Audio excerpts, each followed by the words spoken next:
Hello, you glorious people who would spend a Sunday afternoon with me and a larynx and a dark roast discussing vocal pedagogy and going so deep into vocal technique, deeper than we've ever gone before. God bless you all. I'm ready to take your questions. We're gonna hear them and we're gonna answer them. So whoa, here we got a big one. We got a big one to start us off here from Lori, Lori H. Hey, Lori, welcome to the chat. Lori says, I'm 60. Way to go, Lori. And going through midlife changes, menopause, the quality of the voice is different now. Things feel tight, rigid, vibrato is shaky. Okay. Yeah, okay, so is there hope is really the question here. Yes, Lori, there is definitely hope. Now, when the voice undergoes menopause and some of the stages of later in life, some of these things that you have mentioned here do happen. A little bit more stiffness, a little bit more rigidity. We lose some muscle tone in our body and also in our voices. But there's definitely hope, Lori. I'm going to give you some strategies right now for the aging voice, things that you can do to hang on to a lot of what you had in your youth. And in my experience, I've had students in their 80s and even in their 90s singing very, very well. Here's some things I want to give to you, Lori. The number one thing you can do for your voice later in life is keep the top really, really stretched out. Okay, we're talking head voice and especially flageolet, that register that's not known about so much. That's these kind of sounds.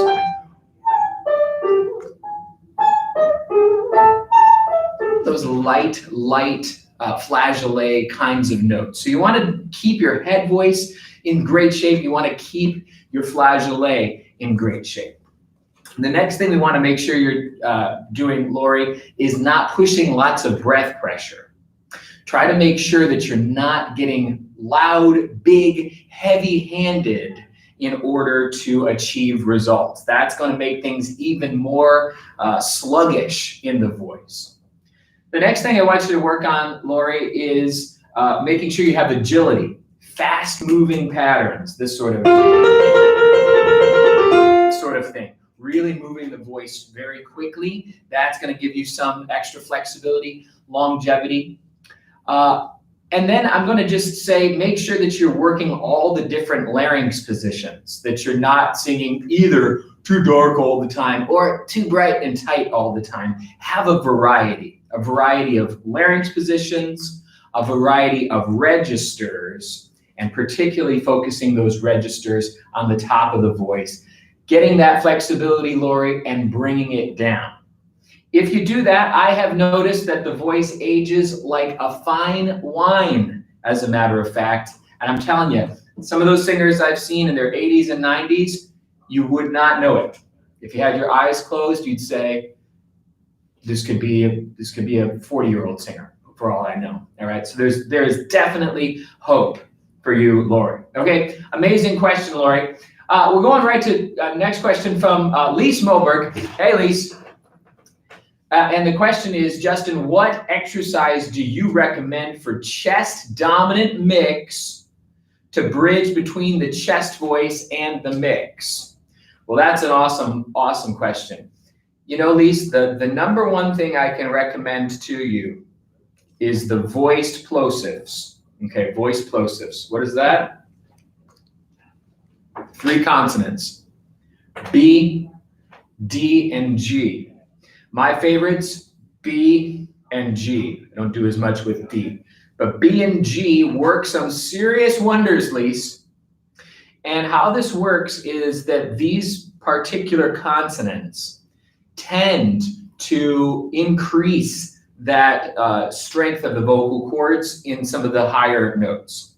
So if I'm rocking and rolling, and I'm going up in the scale, and I take one of those consonants, let's say it's G, so I'm doing go, go, go. Go, go, go, go. Go, go, go, go. And then I go, go. I'm moving out of that stronger mix. Go, go. I lost it. I can lean into that voiced plosive in this case, the G. I can lean in. I can go, go, go, go. Really feel that. Help me get the chord closure. Help me get some of that muscularity. And then we've got the go, go, go, go. Now I'm in a more chesty mix. So I would definitely go with those, Lise, and see how that works. Start with descending, like I just showed you. Okay, that's one of these. And then we can go ascending, and then maybe you start with sustains when you're ready. Okay, so those are some of my favorite ways to get that chest dominant mix rocking. There are lots of methods, but start with that one. I think you're going to see some nice results. All right, now we're moving on to Karina from Hong Kong. And, oh no, Karina from Hong Kong says hi. And Kiana from Scotland, also new members. We love to have you. Welcome. It's great to be with you. But now we're moving to a question from Colin Joseph, a member for 4 months. We love to have Colin. Hi, Justin. Good to see you. Good to see you too. Just wanted to ask, according to your experience, how long does it take to build the mix? Well, Colin, it never ends. I hope that's not a discouragement. People are working on their mix for life, basically. How long does it take to get it where you want it to be? That's another question. I mean, if you want it to sound pretty nice, you could probably do it in 6 months. If you want it to be a professional level, some people could do that in maybe about 3 years. But you don't want to put a limit on it.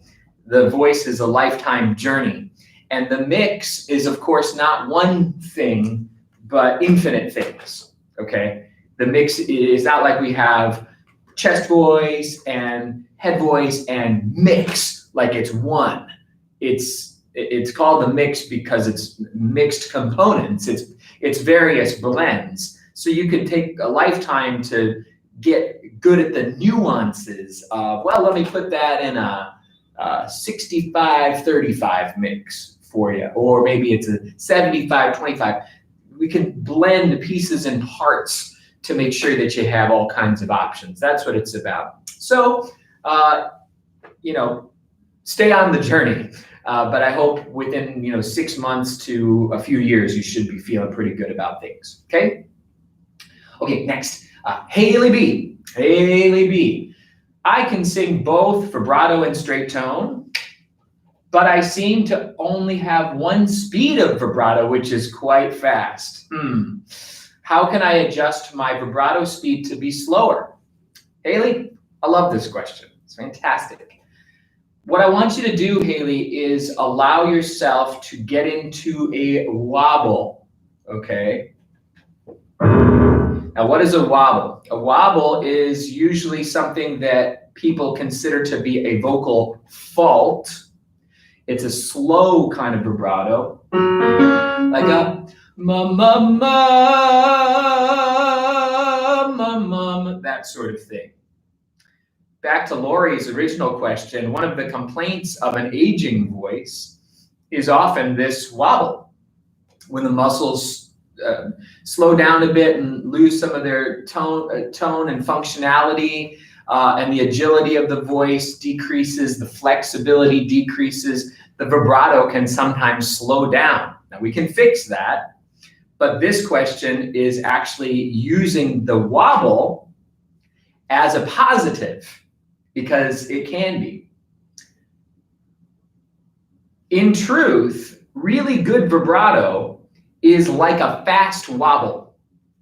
It's like a wobble that you did quick enough and under control enough that it doesn't sound wobbly anymore. So what you need to do, Haley, is allow the wobble, okay? Allow the wobble, which is like this. Excuse me, phlegm this morning. That's a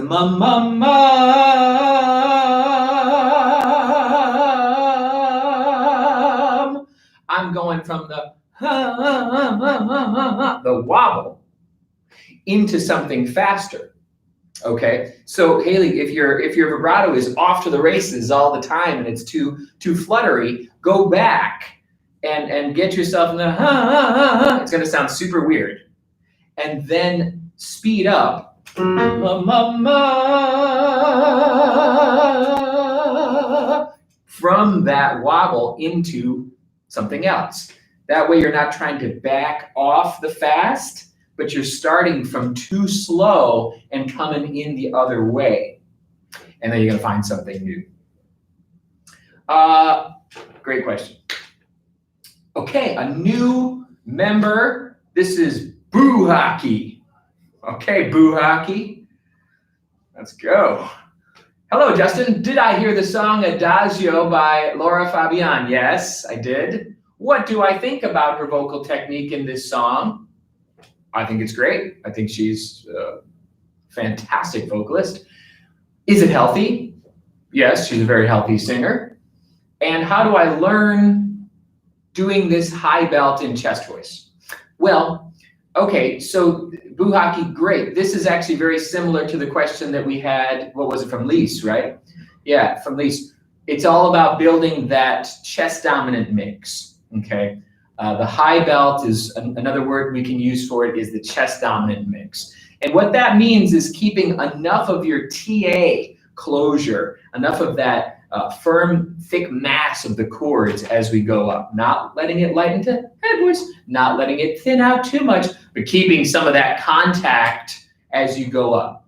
We talked about one great exercise to do that, which is the voice plosives, all right, and building that over time. Since I already gave you that, though, I'll give you another strategy for building chest dominant mix, which is actually to use the nasal resonance, okay? Now, remember, the nasal, that doesn't mean nasal, it's not about being bright, it's about using the nasal resonance from up here, the M sound, the N kind of quality. Okay, now, for clarity, the nasal, that doesn't make you stronger, that makes you lighter. And it helps you to get the flexibility, the stretch that we're looking for. But it allows you, Boo Hockey, to go with some strength while still having length and protection to the sound. An exercise that might be an example would be something like known. We use that O vowel. And I do no. The N is keeping me resonant, and then I'm really rocking with chest. I could do this on any vowel. We could do nain. You can also use NGs like kong. But the idea is one part head and one part chest, and taking that up without straining, without widening, without pushing, and without cracking to the next register. This is a solid strategy for building that upper chest dominant mix, and that's certainly something that Lara Fabian uses, okay? Very good question, Boo Hockey. And now, Anita Sahu, who I think we've seen before. Welcome back, Anita. What exactly is the difference between crescendo, glissando, and portamento in singing? Well, this is a great question about these distinctions in terminology. So, crescendo means to get louder. Okay, so if I that's getting louder on the high note. I could if I get louder, that's a crescendo. A glissando is a slide, which is like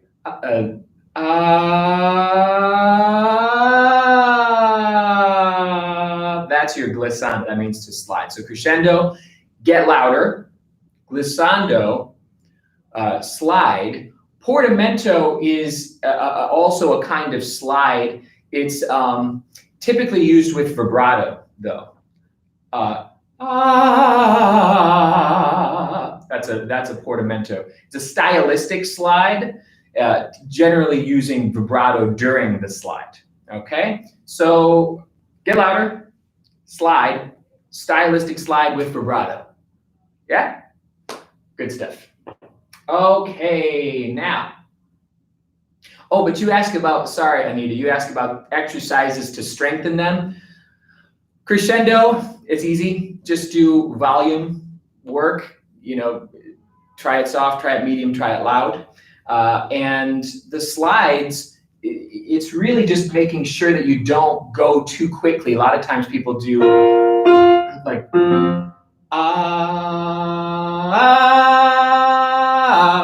and they don't spend time in between the notes. So all you got to do is make sure you spend time between the pitches that you're sliding between. That's the mistake people make, is stay on one, quickly slide to the next, and then quickly slide back. You got to go between the notes, okay? Good. Okay, now we're on to Ayana Mengiaruga. I hope I said that right. Probably not. I'm sorry, Ayana. I'm sorry. Hi, thank you so much for the chat. It is my pleasure. Thank you for being here. My questions are, how often should I be training breath control? And what are the best exercises for that? Well, that's a great question. Ayana, I think that we want to do more singing than breath work, to be honest with you. I don't think we need to do, you know, lots and lots of breathing things. Some, but I would spend most of your time vocalizing rather than breathing. But as far as breath control, one of the best exercises that I can suggest to you is using fricatives like the S or the SH, sh, or the TH, and then finding where in the body the breath needs to go. And those places are as follows. You're going to allow the abdominals to release when you inhale. Okay, you're not going to stick it out, you're not going to force it out, you're just going to allow it to release. And then we hiss, or we SH. Shh. And the idea here is that you don't squeeze it, you don't jam it, you actually keep it open. And that allows us to feel that steady flow. Part two is your rib cage, making sure that on the inhale you open. And same idea, as I exhale, I don't want to collapse it. I want to stay pretty open. Part three is the lower back. Same thing. You inhale, you open. And you SH and you stay open. This has long been the greatest of all the breathing exercises, just because it trains you to get your breathing system in the right place and then exhale in that slow but smooth, steady fashion. Okay, so I would practice that if you're wanting a good breathing exercise, and then get to the vocalizing. And when you get to the vocalizing, then watch, do I suddenly on high notes do one of these? Pow! Okay, or do I suddenly do one of these? Okay, no, we don't want that. We want, regardless of what you're doing, Ayana, to use the same mechanics that you would do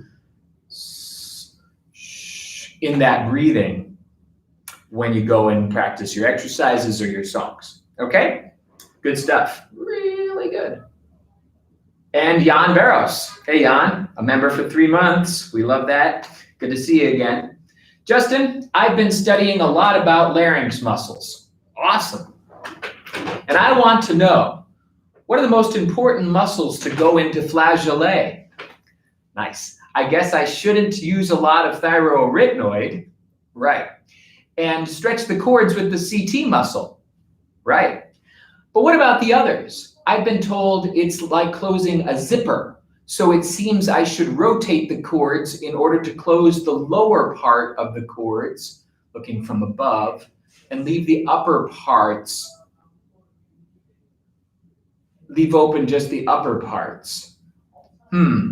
Well, let me unpack this, Jan. So you're right, we're not going to use the TA muscle in this production. And yes, we're going to be using lots of CT muscle. Yes, that's for sure. It's a big time stretch of CT. So we've got super long chords. Then from there, what we're going to have, Jan, is an interplay between the posterior cricoarytenoids, which open the chords. Okay, they open the backs of the chords, and then the interarytenoids, which close the backs of the chords, is primarily going to be that, finding just the right approximation at the backs of the chords. Okay, so I don't know what you mean by top or bottom, but we don't usually say top or bottom. But this would be the top and this would be the bottom. That would be vertical phase, which I don't think you're talking about. This is the anterior, the front, and this is the posterior, the back. So what we got here, Jan, is lots of stretch, big time stretch, CT stretch. And then an interplay between posterior cricoarytenoids and interarytenoids. And we're finding just that right approximation that gets you into that little spot. Okay, so that's some of the anatomy of flageolet. I had fun. Thank you for that question. Now, Blaze Young, our pal Blaze. Hey, Justin. My question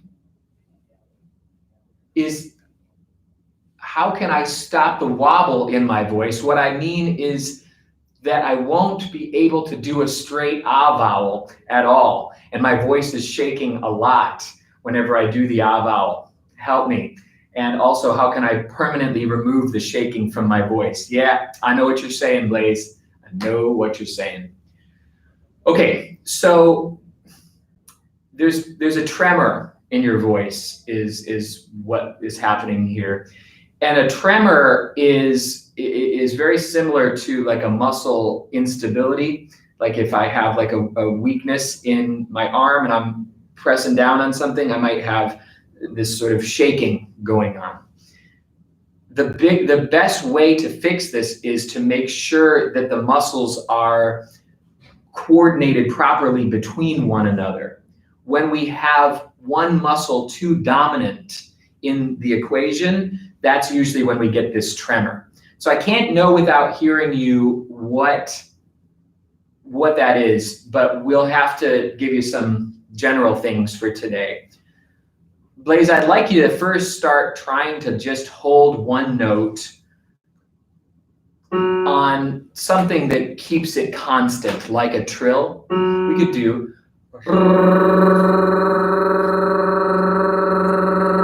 and that constant trill gives that muscle a constant breath and at least allows for some stability with that constant breath flow.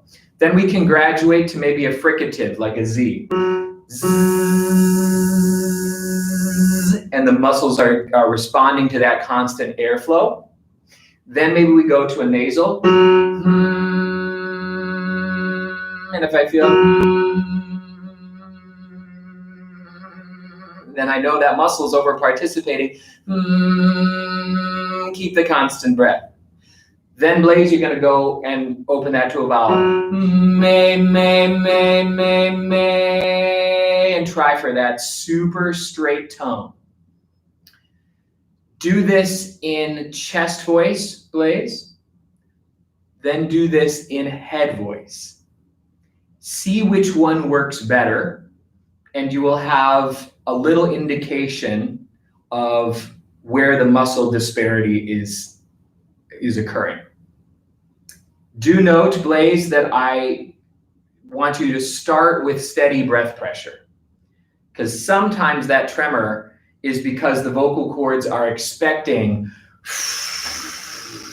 to help them and they're not getting it. And so they're quaking like a leaf, trying to hold it together when they need the air. That it could be that. It could also be that one register is so dominant that when the other register tries, you get the tremor. So that's a little breakdown for you, Blaze, on tremors and how to fix them. They are fixable, and it is a great goal to get straight tone to work. Okay, I love that you want that. Yetta NG, our friend with the greatest last name of all time. Okay, hi Justin. I can sing up to F6 with head voice. Oh, in the past, easily. But I find that it is quite difficult to hit this note now. Is it a sign of vocal cord damage? I'm worried about this. Well, Yetta, I wouldn't jump to conclusions about damage. How you're going to know that your voice is damaged would be if you are hoarse and raspy, if you are finding weird dysphonias, breathiness that you can't control, if notes are completely cutting out, particularly in the head voice or on transition points in the voice. That's how, and also those things have lasted for a couple months. Those are signs of vocal damage. Loss of a top, especially a crazy high note like F6, doesn't necessarily mean you have vocal damage. But what I would guess, Yetta, is that there's some weight in the voice that has developed. You've gotten somewhere along the line into using too much breath, using too much volume, opening up the instrument too big, falling in love with bigger sounds, and not taking the time to get into the and the he's and the words and those teeny tiny soft noises. I would practice closed embouchures. I would practice nasal resonance. I would practice trills and breath flow related, small breath flow related things. And I would especially practice soft singing. See if you can get that F6 back in a soft flageolet. Softest one you can do, okay? And you know, don't have expectations on how it should sound or needs to sound. Just let it be tiny, squeaky, and I bet you'll get it back, okay? All right, now this is Kiana. This is our new friend, Kiana. Yes, okay, Kiana Kalantar Hormozzi. Probably didn't do that very well either. Okay, hi Justin, I want to ask about rap technique. I know it's not technically singing, but as an artist, I'd like to rap and sing for the album I'm working on, okay? I hear rappers hit a note like a drum hits a note. This is really confusing as a singer. I wonder if you have any advice on this. Yeah, sure. Okay, so rap does not take the kind of vocal technique that singing takes because we're not usually using notes. But I kind of see what you're saying here about the percussiveness of consonants. When you are a rapper and we're rapping, we're basically, this person is correct, we're using the voice like a drum. It is a percussive instrument, a percussion instrument. That's why we like rap. It's got a great beat. So if you're building your rap skills, I would consider the diction, okay, the use of your consonants, and the diction in a really metronomic or rhythmic fashion. You might try some rap songs that you know, and first try rapping right along with the artist. But then take it away completely, throw on either a metronome or a beat, and make sure that your consonants and your percussive words are right in the pocket. Because the best rappers, it's a real art form. They are basically drummers, but everybody kind of thinks they can rap and everybody kind of thinks they can drum. And you try and it's like, oh, wait a minute, I'm not so good at that as I thought. It really takes practice to get your percussive diction right in the pocket. So start by practicing along with some artists that you love, and then take that away and get a beat going to see if you can really use your words in a rhythmic fashion. Okay? Now, let's move to Anthony Scott. Hello from Brussels. And thank you for everything. You're welcome. I am currently working on Intermediate 3. Okay, that's the Voice Lessons to the World vocal course. And I have trouble with the flageolet exercise. Can't do those squeaks at all. Any great tip to help me? Yeah, I think so. I think so. Okay, so Anthony, you wouldn't be alone in males and females who can't get into flageolet. They've got if you're a male, falsetto that goes up there and then it just seems like I can't go any higher. Same thing, females, I can't go any higher. And it's not changing gears to the next recipe. The first thing I can tell you, Anthony, is it's gotta be quiet. It's gotta be so quiet. And that's what people tend to miss, even if they know what they should do. They still push. They think, I'm doing this soft. Here I go up into, I'm in falsetto. And then, and then they try to pull back and it's still too much. It's way quieter than you would ever imagine. I'm talking 10% of what you would try. That's how I get in my flageolet. So, number 1 is volume. Cut it down to size.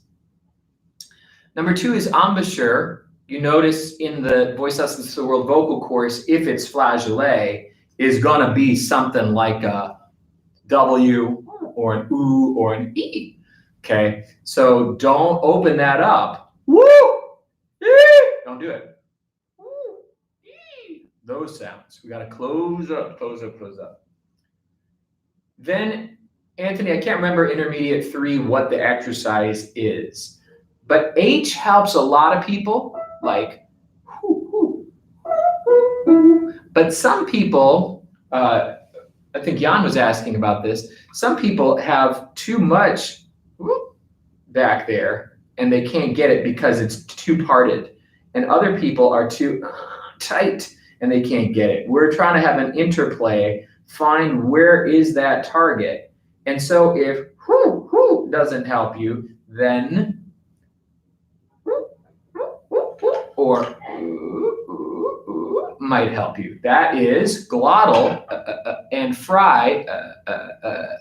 Those gestures help get that closure to happen. So you might have to, soft as can be, Anthony, get up. That's glottal or fry. Both of those give you a little bit more approximation. One last tip on flageolet. It should sound squeaky. If it doesn't sound squeaky, it's not right. And sometimes people can't get it because they're expecting a beautiful thing. It's not. It's not beautiful. It's tiny and squeaky. It's a little guy. It's called flageolet because it's tiny flute voice. It's supposed to sound like a tiny flute. Okay. Hope that helps you. A note from Colin Joseph. Thanks for your answer, Justin. I'm about to move to Nashville, Tennessee. Do you know anybody who is as good as you? I want someone who is able to guide me towards the right direction. Nashville. Well, I do a voice teacher training program, and we have graduates from all over the world. I think there's a graduate named Casey Velasquez that is in Nashville. You can go on the voiceteachertraining.com website, and there's a big list of all the teachers that I've trained. Casey's fantastic. I think she's in Nashville now. But remember, Colin, you can always study over Skype with me or any of us. We have students from all over the world. I mean, last night I'm on there with Australia, with France, with all over the place. So it's, you know, you can still, still study with us. But I understand some people want to be in person.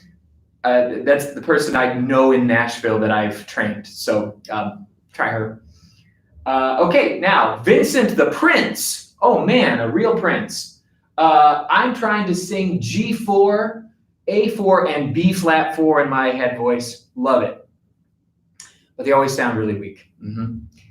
My voice isn't cracking. I can hit the notes, but there's no power in them. Why can this be? Vincent, awesome question. I'm going to ask you a few things, not that you can answer, but I'm still going to ask you. How is your chest voice, your true chest voice? Is it able to go big and full? Do we have, hey, yo, those sounds? Can I do yo, yo, yo, yo, yo, yo? I got to be able to. I'm not saying you should. I'm saying you should be able to. If we don't have enough from the bottom, when we go up, there's nothing to work with. So you got to make sure you got thick mass on the bottom. All right, you might be working the top all the time and thinking, well, I'm putting in the work on my top. Why isn't it happening? And it's because the stuff from the bottom is what needs to go up. Some of those elements, not all, some of those elements. So that's my question number one is, are you working true chest voice? You should be able to take quite a powerful chest sound to E4. Probably G4, but E4 for sure. If you can't do that, that top's not going to be what you want. Okay, so start with that, and then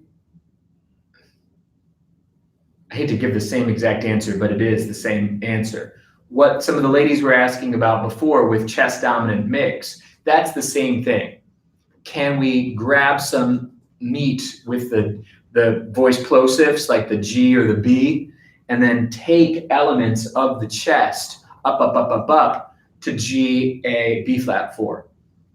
Those are your strategies. Start with chest, get it good, then use compression gestures like the voice plosives to go up there, and you will be able to get it.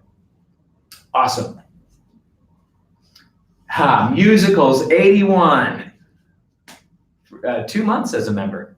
Cheers to you, Musicals 81. Hi, Justin. I have a question about the straw exercise. Do I, as a female, have to use head voice when vocalizing through the straw, or can I use mix and belt? Yes, you can use mix and belt. And it doesn't matter if you're a female or not. The straw exercise is an occlusion exercise. I think it's great. I don't use it a lot because I prefer the sounds. And the sounds of zzz and do basically the exact same thing, but without a prop. I don't like to use props, but many people do. And if you do, go for it. But know that you can do it in head voice or belt. And it doesn't matter. They both are giving you that occlusion, that constant flow, regardless of your register. I think it's very valuable. And the other question is, if I have a weak trapezius muscle, can that impact the larynx and singing? No, that shouldn't do anything. I don't think that would relate. In fact, people with too tight of a trapezius muscle are the ones that have problems. So it might be better off having a weak trapezius, as a matter of fact. And have a nice evening too. Okay, now Alex Frost. Hey, Alex. Says, hi, Justin, good to see you. It's good to see you. I was wondering if you had some tips on how to know when you're ready to start thinking about recording and performing live shows and how to prepare to get to this point. Yeah, sure. Well, we have to know what our expectations are. That's our first thing. because the question's about recording and live shows. If I'm making a recording for my best friend's birthday or for my mom for Christmas, I might be ready really fast because I'm not expecting it to be perfect. I just am trying to give a gift. Same thing with a live show. If I'm trying to do some open mic nights around town and it's a work in progress, then that's different than if I'm auditioning for a professional job, okay? So you have to kind of really ask yourself, what are my expectations? Okay, when you are recording, when you're performing live, what is it that you see yourself doing?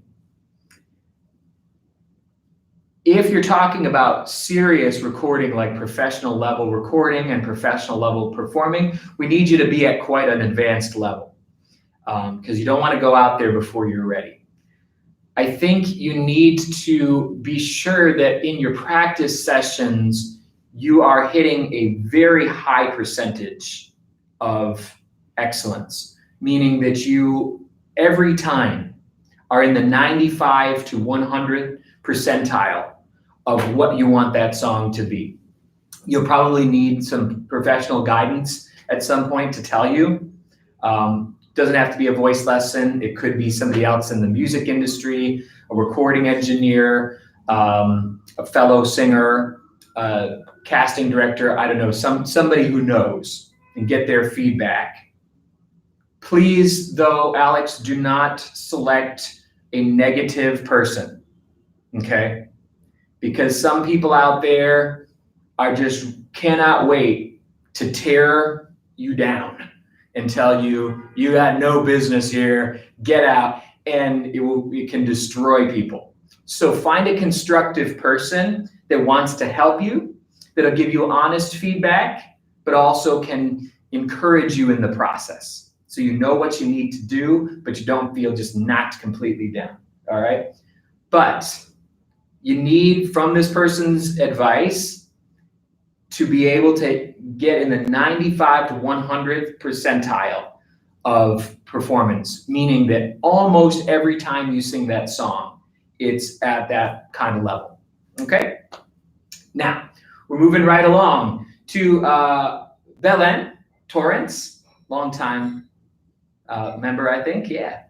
Hi, Justin, thanks for your time on a Sunday, and thank you for yours as well. I have a doubt.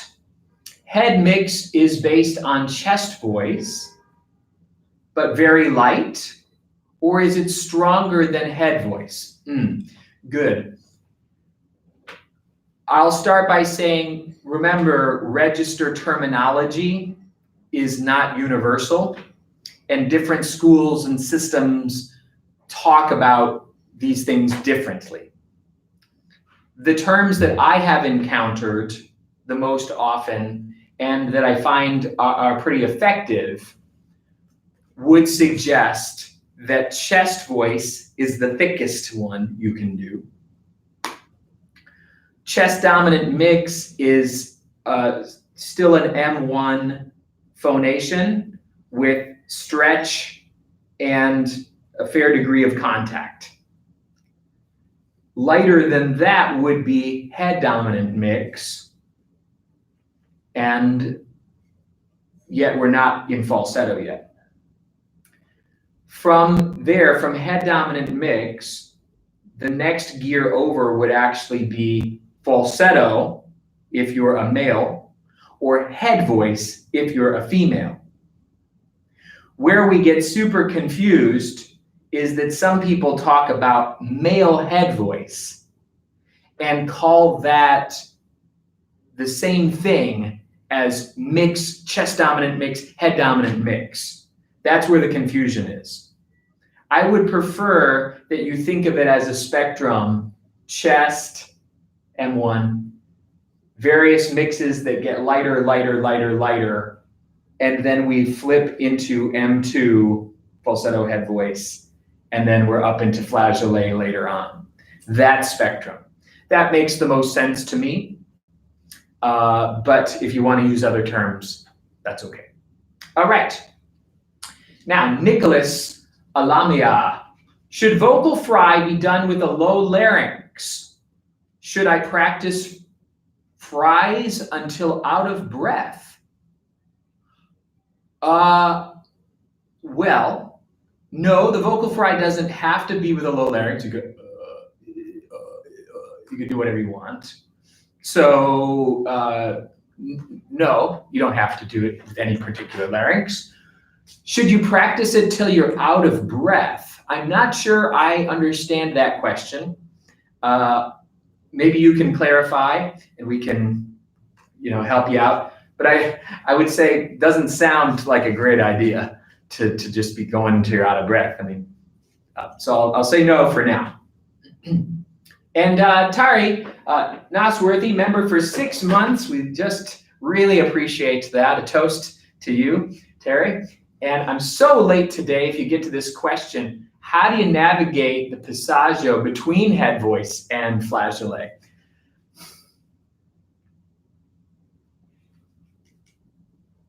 I'm tempted to say you don't, but I don't like that answer.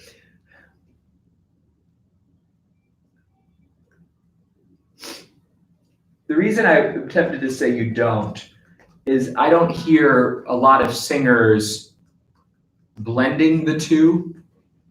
I hear them using head voice when it's the time for head voice and using flageolet when it's the time for flageolet, which is rare.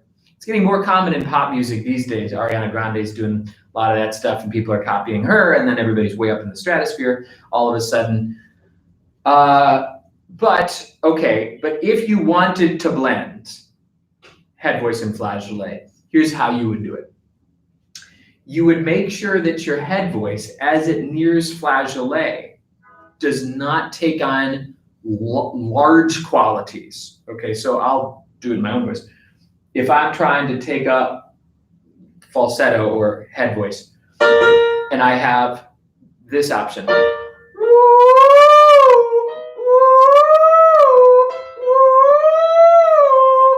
I'm letting that be really big. That will guarantee in a second,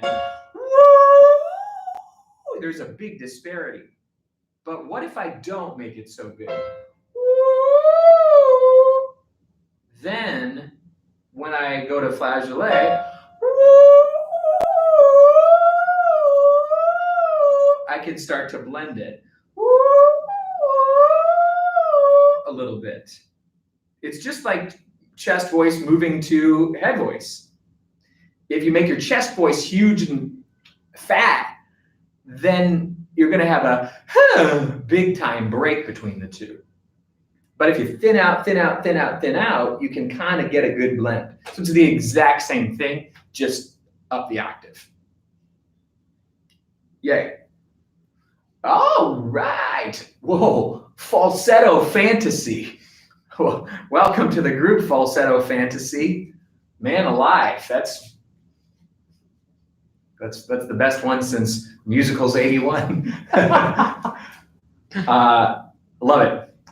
Well, hello, Justin. Thank you for all your time and effort. It is my pleasure. Currently, I'm working on the intermediate male course. Hey, the majority of the exercises are going well, but I'm struggling somewhat on the falsetto 1 exercises. As I go higher on the GAH-UUNG and the KAY-OON exercise, I struggle on lowering the larynx for the vowels, even though I'm consciously trying to lower the larynx. Any advice? Okay, that's great, Falsetto Fantasy.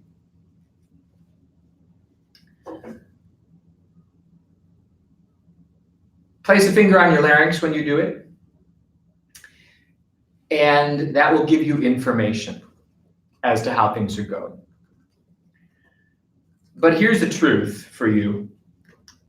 In the male falsetto, as we go higher, the larynx usually does rise quite a bit. And I think that might be where you're getting a little confused, is you're being a laryngeal purist, which I really appreciate. That's the right thinking. We want to think as though my larynx never rises for high notes. It just stays right where I tell it to. Truth is, the larynx does rise a bit in certain parts of the voice, and the male falsetto is one of them. So when I'm doing those sounds that I just did, there's some larynx movement. Now I can keep it down, but there's still going to be just a little bit of movement. So what I want you to do is practice those exercises with a hand on your larynx, not to hold it, just for information.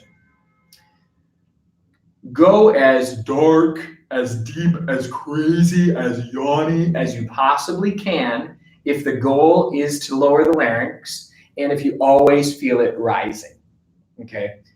Do character sounds, exaggerate the heck out of it, and then see how is it really going.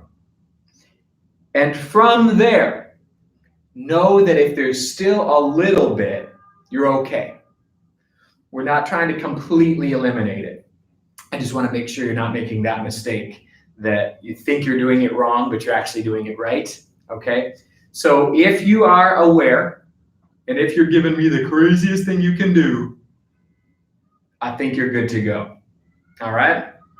And keep us posted on that after you've tried those things. Okay, well, hey, we got through everybody's question. I love that.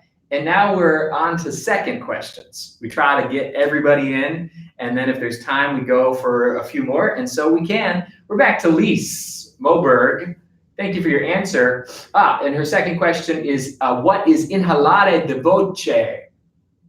That's the inhalation of the voice, which is a wonderful term. It means to take, to drink in, to take in the voice.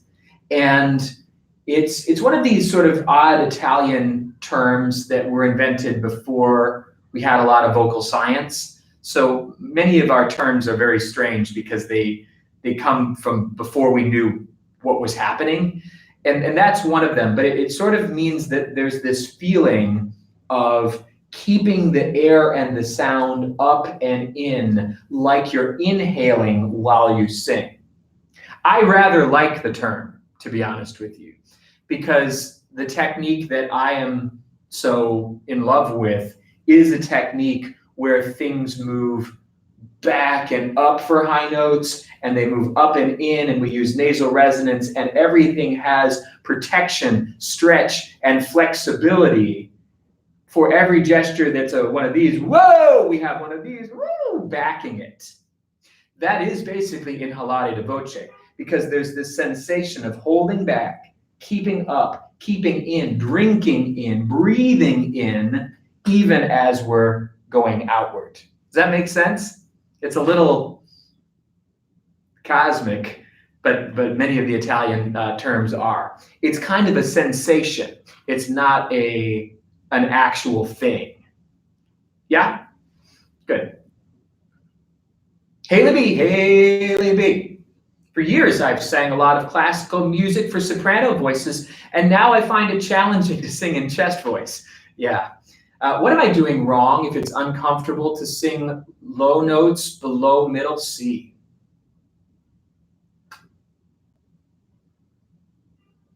don't know what you're doing wrong, Haley.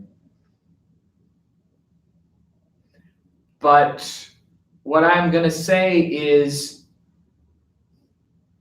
please don't stop working on your chest voice. That is probably why this has happened. There's no reason, in my opinion and in my experience, why a classical female soprano cannot also belt and sing in chest voice. Now, classical purists will not like that statement at all. But I'm judging from my experience and what I've seen working with voices. In my experience, a classical female's top gets better when working the chest voice and the belt. It doesn't get worse. They'll have you believe it gets worse or that you'll somehow destroy it. I don't think that's true. And I believe, Haley, that what you've experienced is just sort of like almost kind of an atrophy sort of situation. like if you don't use it, you lose it sort of deal. I would challenge you, if you would like, to try becoming a belter again. You don't have to be a high belter, but a belter, like singing like G and A and B flat, middle ones. See how it goes. Pull out an easy belt song, a classic musical theater thing, maybe this time kind of thing, and see, because I bet you if you just give it some time again, you'll find that it's there still, but it's just been hiding and you've been way up in the stratosphere for so long. And that other set of muscles is just weak or uncoordinated or underdeveloped somehow. You can get it back, and I recommend you do. Back to boo hockey, another great name. All these great names, falsetto fantasy, boo hockey. Okay, Justin, how can we use our epiglottis in our singing? Well, I'll tell you exactly how, boo hockey. I'll tell you exactly how. Well, you're going to use the twang. The epiglottis is for the twang. That's one of these kinds of things. The narrowing of the aryepiglottic sphincter is also known as twang. So when we go for an internal brightening of the voice, that's this quality right here. And you notice that my larynx is not really lifting up at all, right? Whereas if I lift up my larynx, woo, that's a different quality. It's an internal brightening of the voice called twang. Also different from nasal. Never confuse that. Nasal is totally different. And we want a lot of nasal in so much of what we do. Twang is a bright sound that can be very valuable in boosting bright performance, in finding a solid contact for the voice that doesn't use a lot of force and volume. But that's the big way we use the epiglottis. The other way would be to do the epiglottic growls, which is one of those things where I make that cookie kind of sound, right? Or as the trees of green, the red roses too. That sort of deal. That's the other function of the epiglottis. Other than that, just we use it to not choke. Okay, Colin Joseph. Justin, I hear vocal coaches say that in order to connect the voice, we need pharyngeal, the edge and the hooty sound. Oh, but I'm really confused. What is the edge? Could you explain this? Okay, I don't blame you for being confused on that. I have a beef with this pharyngeal. I gotta tell you, I got a real beef with it. I'm just being honest with you guys. You're my Sunday friends. Pharyngeal, why did this term start emerging in our vocal world? Okay, I would like you to please cut the pharyngeal, because everything is in the pharynx. Okay, this is your resonant tube. Everything is pharyngeal voice. Okay, you can't make it not be in the pharynx. Everything's pharyngeal. So, but you're not even asking about that. But I'm just saying, pharyngeal. I don't know about that term. Edge, this I can buy. Okay, edge I can buy. And I think what we're talking about with edge is like an edginess of the vocal cords, meaning compression. It's another term for compression. How good and solid of contact can I make with the cords? So edge, Colin, just don't be confused. Just translate that in your mind as compression. Okay, we talked about some compression exercises here today. Okay, so that's what you're gonna work on. And then a hooty sound, I also do buy that, because that's sort of what we're talking about is like, whoo, whoo, whoo, that, which we're discussing low larynx. The hooty sound. Okay, and perhaps some of the face and jaw too, but there'll be a hooty sound.